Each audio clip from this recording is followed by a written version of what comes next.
There is so much discussion about who is the true GOAT in professional wrestling, but today, here on Fog Wrestling, we're going to be reacting to the Sportster's 16 best WWE male wrestlers of all time. Welcome back to the channel. I don't know why they need to be so specific because the 16 best wrestlers of all time are all going to be men. It's not like Charlotte Flair's going to sneak herself in there into 14th place or something. Anyway, it is what it is. We're going to react to this list. Obviously, this is the Sportsters list. Before anyone goes, you guys put a John Moxley in at number 7. No, I don't even know if John Moxley, he won't be on this list, but if he was at number 7, that's not me putting him in. Or if Okada's at number 3, that's not us. We're simply reacting to this list as it's just been released a couple of days ago. So let's see who is in the correct spot. Obviously, it's a preference of opinion here, but I'm interested to see the reasoning. And it's a weird one. It's a top 16. Normally you get top 10, top 15, top 16. Who knows? But 16th place, we have got the Nature Boy. Is it fitting that Ric Flair comes in at 16th place? He's got a joint record for 16 World Championships. He's a two-time Hall of Famer. Is that low for Ric Flair? It depends what era you grew up in, right? Personally, I like Ric Flair. You know, the Jay Lethal stuff's brilliant. Evolution reinvented himself. He was good in WCW. I mean, he's quite great in WCW, not good. A lot of titles. You know, a lot of great promos back in the day.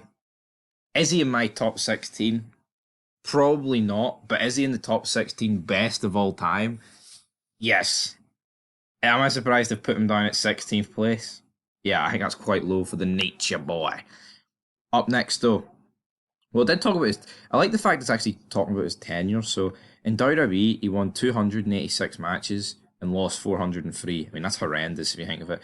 While he did 91 to 93, 2001, 2009, and then 2012, 2021. Obviously, not in a wrestling capacity, that one. But this is obviously WWE trips. This isn't like wrestling. Jericho, right? 15th spot, reinvented himself to remain relevant many times. Obviously, past 5 years across Jericho's career has been pretty poor, but they're not factoring that in, so I can't factor that in. Is Jericho, as I said with Flair, Flair probably wouldn't make my top 16 of all time in terms of like my favourites, but I think Jericho absolutely would, and I have no problems with Jericho being on here. First ever undisputed champion, a lot of matches in WWE, 799 wins with 837 losses. 14th spot, we've got Kurt Angle, one of the best submission specialists in WWE history. He's a machine in the ring. I think it's quite low for Kurt Angle. I think Kurt Angle's I think he's the most underrated wrestler of all time in terms of the all-round package. Obviously, everyone lacks his lyrical about his actual ability, but comedic, everything, man. The guy, mic skills, comedy, serious. Can I be serious for a minute? The guy's got everything. Absolutely everything. But not a lot of WWE matches, per se. But it says his WWE tenure is from 2017 to now. He's not wrestling, you know what I mean? 13th spot, where you've got the Macho Man. Obviously, Macho Man, well before my time. With Ric Flair, you know, he came back. I've seen a lot of Ric Flair in my life prior to actually going back and like watching old Nitros. But most anything I've seen of Savage is off Nitro, or hell, even TNA. I know he was barely in TNA, but like the odd thing he was doing. I've rarely seen Savage matches in WWE. Maybe I need to educate myself more in like the early 90s and the 80s. But would I put him in the top 16? Nowhere near mine, simply because I've just not watched enough of the guy. But in terms of is it fair for Savage to be in there, I'd probably agree with that. 12th spot, we have got the rated R superstar Edge, 772 matches with 700, well, no, wins, sorry, with 787 losses. Don't know why they're including that. Like, Tony Khan includes it and adds nothing, but may as well read it. Like Edge, love Edge, but 12th spot, is that a bit high for him? I think it depends. I think if you grew up in the Ruthless Aggression era, yeah, you'll love Edge. I did grow up in the Ruthless Aggression era, but is Edge in the top 12 WWE wrestlers of all time? He's there or thereabouts, I think. 11th place, we get Randy Orton. Still going, obviously. Randy Orton.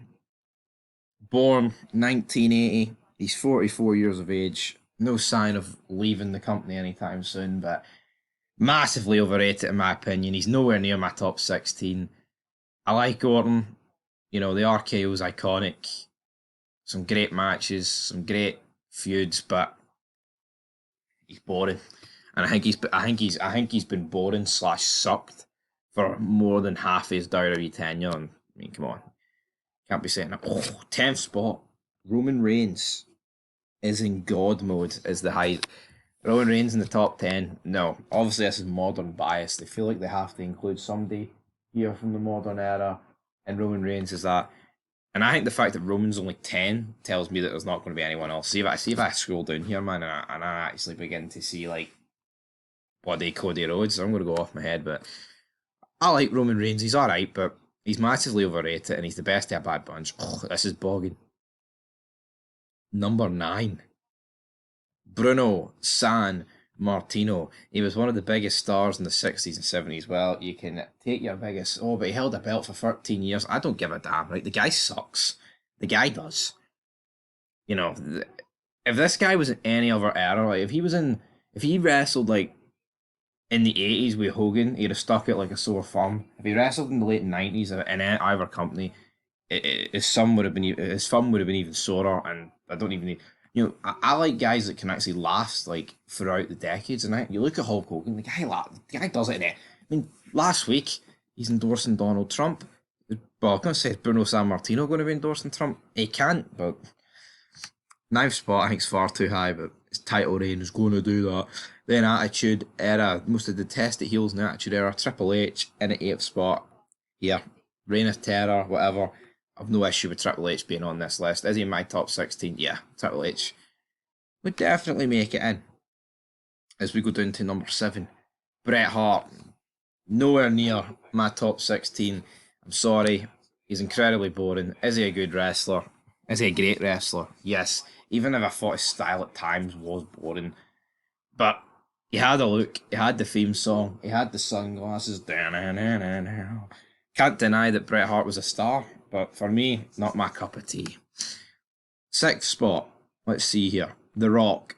The Rock only in number 6. That's bizarre. The Rock is only in number 6.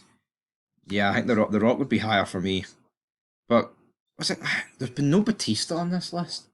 And I'd put Batista on a list before I put fucking Bruno San Martino. Think about the people that actually know Batista. Not even from our movie perspective. Bruno San Martino is a bit of a nobody. Shawn Michaels in number 5. Again, I agree with that. Shawn Michaels, him and Kurt Angle, for me, the best in-ring of all time. You could cut a promo, you know, whether you like him drugged out or whether you like him Christian, it doesn't really matter because he could deliver either side of the broken back injury. I'm going to agree with number 5. We've got The Undertaker in at number 4. Absolutely, and I think you can notice here as you get to like the top end of this list, there's no disputing whether these guys should be here or whether they're in your favourites, because they are. You know, I look at Undertaker, I look at Shawn Michaels and Triple H and The Rock, and it's like you couldn't imagine like even your life without them, because they're such an integral part of wrestling. And people will argue, well, Bruno San Martino was such an integral part in the 60s and 70s, but I'm talking about like people that grew up in the Attitude Era and Ruthless Aggression. Could you imagine if you took any one of those guys out? It drastically changes everything. That's for Bruno San Martino. Probably not. 3rd spot, we've got John Cena. He will retire next year. It's a sad year. No issues with Big John.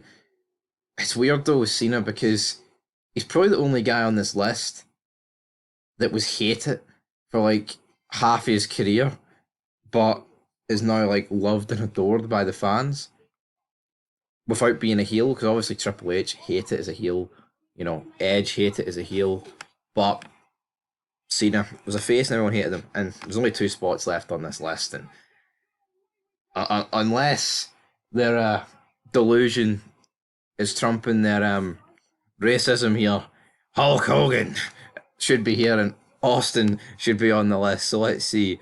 Yep, Hulk Hogan was the big reason for the pro wrestling boom in the 80s. Absolutely.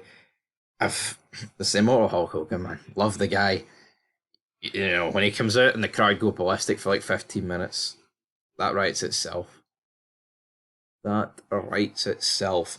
Reason Superstar number 1.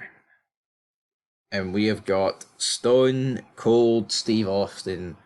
I'm going to absolutely agree with this list. I'm kind of surprised that The Rock's only 6th, but when you look at the people who's ahead of him who you disagree with, like Cena, Taker, and Michaels, I would probably put The Rock above Michaels and maybe just leave it there.